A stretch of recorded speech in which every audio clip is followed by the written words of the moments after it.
Hello, this video is going to walk you through how to open up an Excel dataset from Google Classroom. So here I am at the front page of our Google Classroom, and if I scroll down just a wee bit, down here in the Introduction to Stats, I have an Excel dataset that I have made available to you.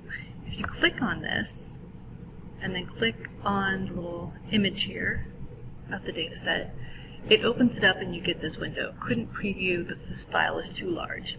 So what you need to do at this point is come up here and click on the three dots and then select the option to open a new window.